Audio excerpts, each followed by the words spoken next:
O Fala Vereador dá sequência à série de entrevistas com os vereadores eleitos em 2024.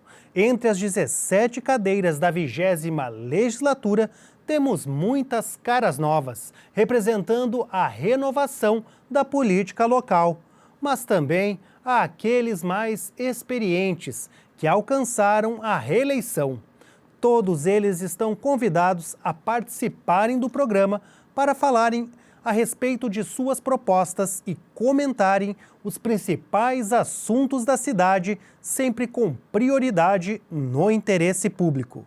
Hoje, a entrevista é com um dos vereadores mais experientes da Câmara, Maurílio Moraes, do Progressistas, que no pleito de 2024 conquistou 2.119 votos. Bem-vindo, vereador, mais uma vez aqui no programa. Obrigado Maurício, e obrigado a todos os telespectadores.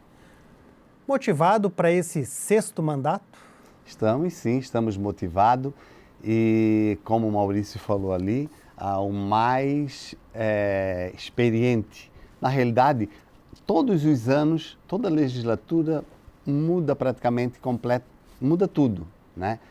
Cada legislatura é um começo para todos. Então, eu tenho certeza que os novos também têm experiência aí para tocarmos Itajaí da melhor forma.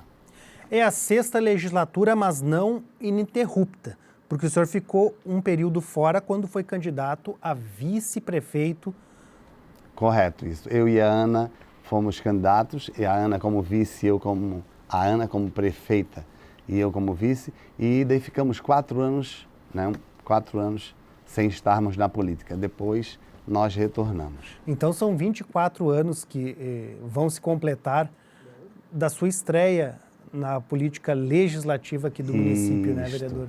O que mudou do início para agora? Mudou bastante. Fisicamente, quando a minha primeira legislatura a Câmara estava na Rua Tijucas.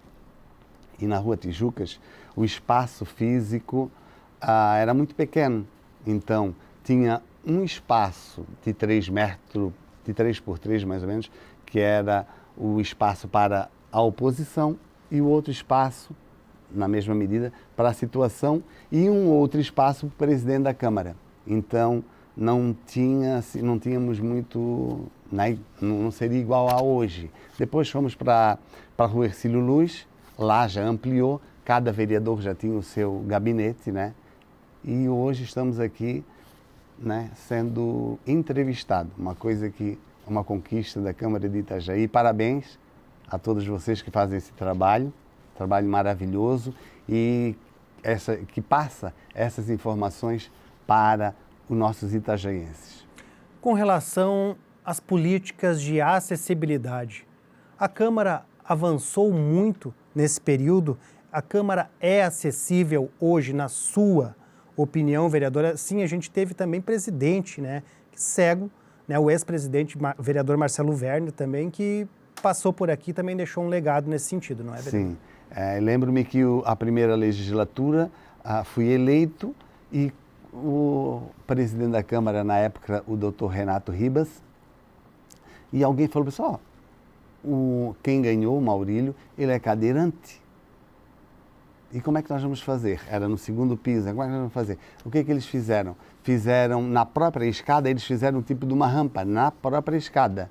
Assim, né, com madeira, fizeram uma rampa, a escada era uma escada larga, então um trecho era para as pessoas que poderiam andar e o outro eles fizeram assim. Então era um trabalho enorme para eles me colocar lá em cima. Não dava, não tinha condições. Daí logo em seguida eles já colocaram um elevador. Daí cortaram um pedaço da laje e instalaram um elevador, porque não tinha condições. Eles acharam que naquela escada daria de alguém me empurrar, mas não tinha condições. Daí colocaram um elevador. E posteriormente, quando fomos para a Rua Hercílio Luz, aquele elevador, né, foi para lá, para a Rua Hercílio Luz, e deu certinho. Então, a parte da acessibilidade, nesse sentido, era precária antes de eu ser eleito. Mas, graças a Deus, hoje já temos, né, hoje aqui na Câmara em Itajaí, temos toda a acessibilidade para qualquer tipo de necessidade.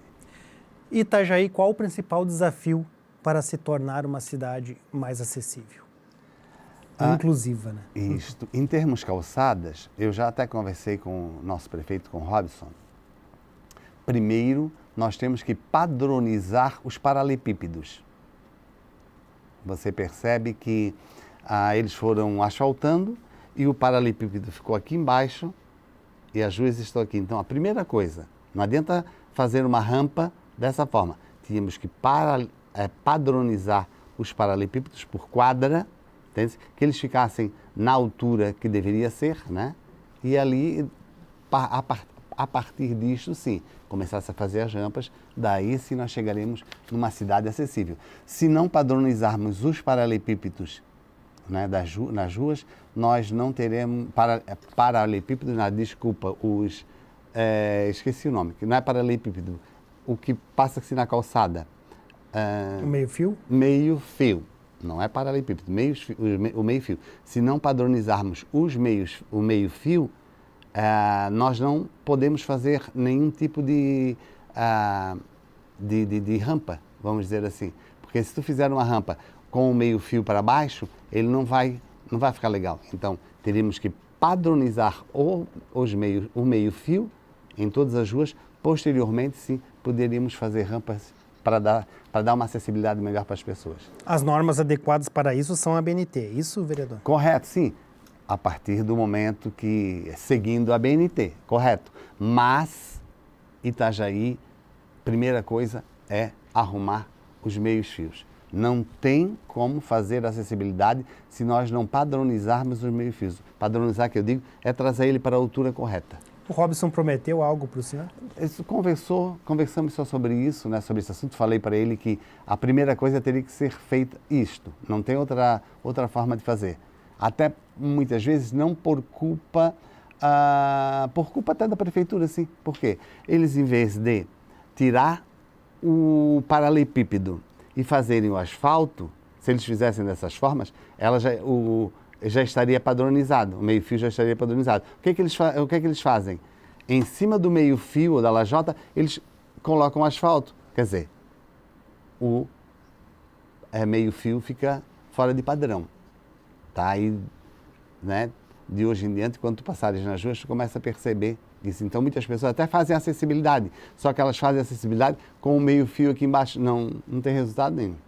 E muitas das calçadas também não passam uma cadeira de roda, né? Sim, muitas calçadas não passam uma cadeira de roda, até pela largura. Mas, ainda o problema mais sério seria a padronização do meio-fio. Vereador, o senhor tem um projeto de lei já protocolado e tramitando nas comissões da Casa, que é o número 15 de 2025, que trata a respeito de um programa de incentivo à contratação de mulheres em situação de violência doméstica e familiar. Como que o senhor identificou a demanda pela construção de uma lei que garanta esse direito às mulheres vítimas? Eu estava conversando outro dia com uma pessoa que ela trabalha, né, com uma associação na qual ajuda essas pessoas, e ela falou assim: Maurílio, a maior dificuldade nossa é após esse período, né, como elas vão se encaminhar com o trabalho. Tu está entendendo? Então, assim, elas não têm oportunidades. Porque uma pessoa, quando está nesse problema, psicologicamente é complicado. Né? Então, tem que trabalhar em todos os sentidos. Né? E quando ela sai naquela situação e chega para o mercado de trabalho e não tem esse mercado de trabalho já aguardando ela, isso aí traz uma dificuldade muito grande. E infelizmente muitas mulheres que sofrem violência hoje em dia ainda passam pela situação do isolamento social e também da falta de acesso a qualquer tipo de atividade remunerada fora do lar. É isso, né? Sim, é isso aí. Agora existem já pessoas, eu conheço algumas pessoas que passaram por esse processo e hoje estão no mercado de trabalho. Tu está entendendo? tem já essas pessoas que têm essa facilidade, mas temos que criar políticas públicas para que facilite mais. Incentivar que essas mulheres ganhem também, de certa forma, uma preferência na hora da contratação. Uma preferência, até porque é um caso a menos, né, para a prefeitura, vamos dizer assim, para a saúde, para tantas outras coisas. Um caso a menos para ser resolvido depois. Então, nós temos que... né? Bom, nós vamos fazer um rápido intervalo. Já já voltamos com o segundo bloco do Fala Vereador. Até mais!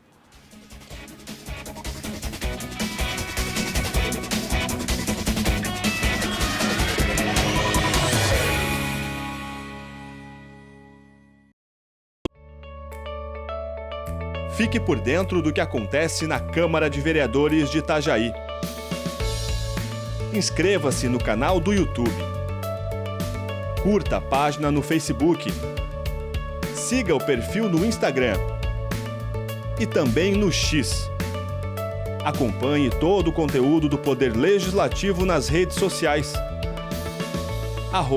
@Câmara Itajaí.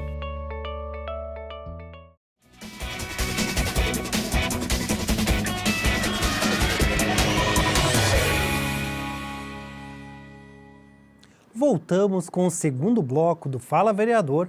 Hoje está conosco aqui no estúdio o vereador Maurílio Moraes, do Progressistas.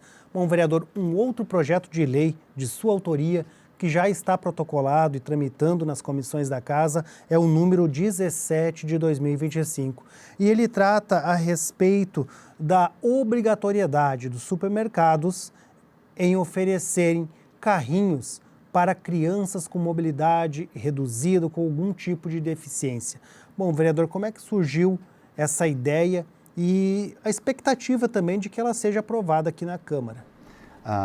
Os mercados já têm praticamente aqueles carrinhos com bebê conforto e outras situações, mas em um determinado dia que eu estava no mercado, eu percebi uma mãe com um filho maior, né, bem magrinho, assim, mas ela levando ele assim no colo, e eu achei assim, por que não temos alguma coisa assim, que seja mais apropriada para ela, que ela colocasse o menino ali no carrinho, né, como se fosse tipo de um bebê conforto daquele, mas uma coisa maior, uma coisa assim que pudesse dar conforto para aquela criança. Algo adaptado à necessidade da criança. Correto, algo adaptado à necessidade da criança, para que a mãe não ficasse ali. Praticamente ela estava quase empurrando o carrinho, que a outra criança estava empurrando, mas a criança grandona estava no colo dela que ela não conseguia colocar naquele carrinho. Então eu pensei, poderíamos ter alguma coisa que fosse adaptado, né, para aquela mãe colocar essa criança. Porque existem casos e casos, né? Muitas vezes até você lê um caso de que seja uma situação temporária, né? Então poderia também... O senhor já recebeu algum feedback do Departamento Jurídico da Câmara de Vereadores a respeito da viabilidade de ele passar nas comissões e depois chegar ali no plenário e ser aprovado? Por enquanto não recebi nenhum feedback, né? Mas se for legal, né, no caso, e for aprovado, ótimo. Se não, a minha parte eu fiz. O prefeito Robson Coelho e o vice Rubens Angioletti, ambos do PL, se elegeram com o partido formando 6 cadeiras na Câmara de Vereadores, superando até mesmo as expectativas mais otimistas. Isso garante uma boa base de apoio e sustentação. Logo em seguida veio o senhor e o vereador Roberto Rivelino da Cunha também, que são de outros partidos. Aí eu pergunto, o senhor é um dos mais experientes de todo esse grupo que vai dar essa sustentação inicial no começo do governo. Os outros estão ainda iniciando na política, estão começando, né? Qual a sua expectativa para poder contribuir com as propostas do governo aqui na Câmara de Vereadores, tendo essa responsabilidade não como líder do governo, mas como experiência? Nas eleições já, nós, PP, estava junto com o PL, né? Lutamos, sim, para que o Robson fosse nosso candidato a prefeito. E é como eu te falei, muitas vezes tem aquele ditado, vassoura nova varre melhor, entendeste? Porque eles estão mais inteirados na situação e, entendeste? Então, as coisas mudam, cada eleição é uma coisa e cada um luta de uma forma. Entende? E são pessoas capazes, sim, né, de fazer um excelente mandato. E nesse contexto, todos nós podemos, sim, ajudar o prefeito a fazer uma excelente legislatura. E eu tenho certeza que o Robson e o Rubens farão um excelente mandato. E espero que nós tenhamos mais 4 anos pela frente. O senhor está elaborando e protocolando já na casa diversos requerimentos pedindo informações ao Executivo Municipal sobre as políticas públicas, os andamentos dos serviços do município, entre outras questões. Um dos requerimentos é o número 3 de 2025 e o senhor questiona a respeito da Operação Recomeço. Na verdade, faz questionamentos a respeito da situação das pessoas que estão na rua. Né? Como que o município tem trabalhado com tudo isso? Já obteve alguma resposta? Sim. As respostas, na realidade, foram suficientes no sentido de nós tínhamos uma situação aqui na Contorno Sul, né, e na qual eu pensava, quando eu vi aquela situação, eu pensava que nós não íamos solucionar esse problema, porque era um problema assim, muito difícil, porque tu está tratando com seres humanos, né, e vício. Né? Mas graças a Deus as coisas foram, de certa forma, foram contribuindo para dar certo. Algumas pessoas foram para tratamento, outras pessoas voltaram para suas casas, outras de repente mudaram de bairro, alguma coisa assim. Só que eu quero deixar bem claro que só o fato de tu chegar para a pessoa aí, te acorda, essa vida aí não é para ti. Tu está entendendo? Ela pode repensar. Mesmo algumas pessoas que voltaram para suas casas, não estão mais aqui, mas voltaram para suas casas, pode ser que lá elas falam, opa, é verdade, eu vou me endireitar. Porque se eu for para tal cidade, eles vão me mandar de volta ou vão pedir para que eu volte. Eu vou recomeçar. Entendeu? Então eu acho que isso aí já é uma ação, tá? Já é uma ação assim maravilhosa, esse feedback que tem com as pessoas.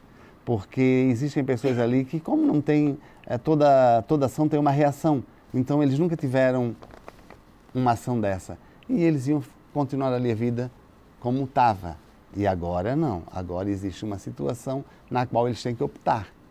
Ou voltar para suas casas, ou se internar, sair daquela vida na qual é humilhante para um ser humano. A grande questão é não ficar na rua, né? Porque muitas são encaminhadas a casas de recuperação, centros terapêuticos, outras voltam para suas cidades, outras são encaminhadas ao mercado de trabalho, mas todos os dias continuam chegando pessoas de diversas partes do Brasil em Itajaí, e muitas delas, às vezes, em situação de vulnerabilidade social.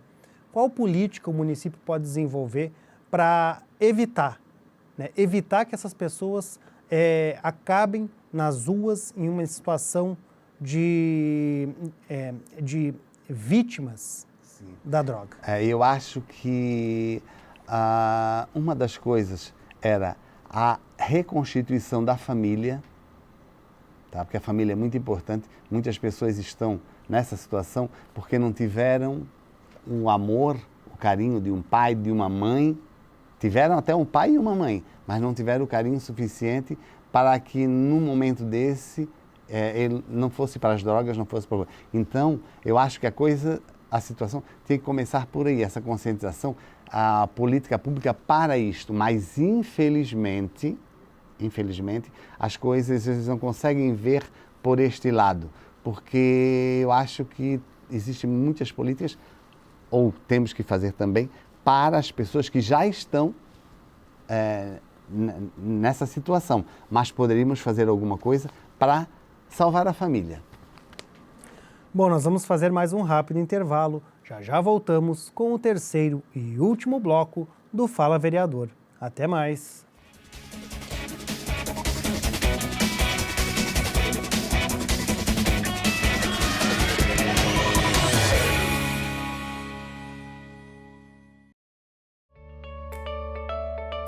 Fique por dentro do que acontece na Câmara de Vereadores de Itajaí. Inscreva-se no canal do YouTube. Curta a página no Facebook. Siga o perfil no Instagram. E também no X. Acompanhe todo o conteúdo do Poder Legislativo nas redes sociais. @Câmara Itajaí.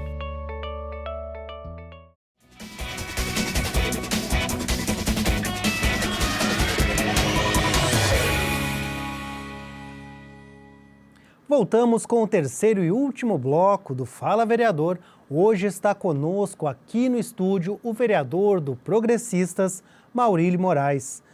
Também autor do requerimento número 11 de 2025, vereador que faz diversos questionamentos ao executivo aqui do município sobre o programa Dinheiro Direto na Escola. O senhor pergunta se o município se cadastra, se busca esses recursos. Já recebeu as respostas a respeito? Nós já recebemos as respostas, mas só que é uma coisa que o próprio APP, né, eles são, que no próprio colégio tem, né, com os pais, elas têm alguma, como é que eu vou dizer, tem alguma documentação na qual elas também são obrigadas a fazer, né? E nem sempre essa documentação está... Correto, e nem sempre essa documentação está em dia. Muitas vezes não dela, mas de uma outra APP. E assim, eu acho que é um emaranhado que acaba estragando ou dificultando outros. Então, esse meu requerimento foi para que possa ser revisto essa situação, para que esse dinheiro possa vir para a APP, correto? Para que as escolas possam, porque muitas vezes eles querem fazer alguma coisa e não tem que passar o chapéu de uma forma como a lei não deixa passar esse chapéu, eles não fazem praticamente nada. Mas se nós temos o projeto, tem a lei, eu acho que a prefeitura deveria... dar um suporte. Falar essa palavra correta. Dar um suporte maior para que todos possam seguir em uma direção. Outro requerimento, vereador, é o número 20 de 2025 e ele também questiona o município de Itajaí sobre a prestação de serviços de conservação, manutenção e pequenos reparos mobiliários e também imobiliários em prédios públicos escolares da rede municipal de ensino dos últimos 20 anos. Na verdade, dos últimos 23 anos, né, de 21 a 2024. Vereador, o senhor recebeu já essas informações também ou não? Não, essas informações eu não recebi ainda. Mas o que me leva a essa situação? Foram gastos dinheiro público para manutenção. Só que o que você observa, muitas vezes no WhatsApp, tá chovendo, tá chovendo aqui dentro da sala, né? Então, a gente vê essas coisas que alguém fez, mal feito, sem nenhuma fiscalização e com dinheiro público. Correto? Então, assim, eu acho que nós temos que dar... fiscalizar, temos que fazer, mas temos que fiscalizar. Se foi feito, onde é que está? Importante destacar que nem sempre os pequenos reparos em prédios públicos e escolas são feitos por zeladores, funcionários públicos ou por pessoal qualificado da Secretaria Municipal de Obras. Na maioria das vezes, são reparos e pequenas obras feitos por empresas terceirizadas. Né? Correto. E daí é isso que acontece, porque eles fazem um contrato com uma empresa terceirizada. E a empresa simplesmente, não, isso aqui eu não posso fazer porque no contrato tá esta situação, entendeu? Então, porque eu acho que muitas vezes até o próprio contrato ele engessa, né? Porque a telha está quebrada. Mas não vou consertar a telha, porque no contrato não está a telha quebrada. Daí vai lá e faz um remendo. Aquele remendo, né, não conserta a telha, mas faz um remendo. Mas aquele remendo não aguenta. E assim as coisas vão aumentando a situação. Vereador, tem uma ocorrência agora no início de 2025, que eu não sei se o senhor acompanhou a discussão e se chegou a conversar também com o Executivo a respeito desse tema, que são as altas temperaturas que no início do ano escolar estavam prejudicando a retomada das aulas, inclusive mobilizando pais, professores, toda a comunidade escolar a exigirem ar-condicionado nas escolas, nas salas de aula. Acontece que boa parte da instalação elétrica da maioria das unidades escolares do município de Itajaí está defasada, comprometida e sem a mínima condição de receber qualquer sistema de climatização.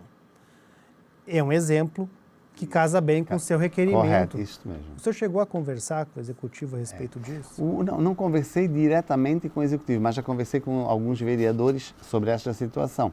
E é o que você falou. As pessoas fazem uma manutenção meia boca, né? Porque muitas vezes o ar-condicionado já estava até lá no local e eles iam fazer a manutenção, fazem meia boca, não ligando o ar, que naquele momento já poder, se tem ar-condicionado, nós vamos mudar também a fiação, correto? E não fizeram isso e acabou, né, que esse governo vai ser obrigado a fazer todo esse processo, ter que mudar todas as fiações para que tenha um ar-condicionado, uma refrigeração para os alunos.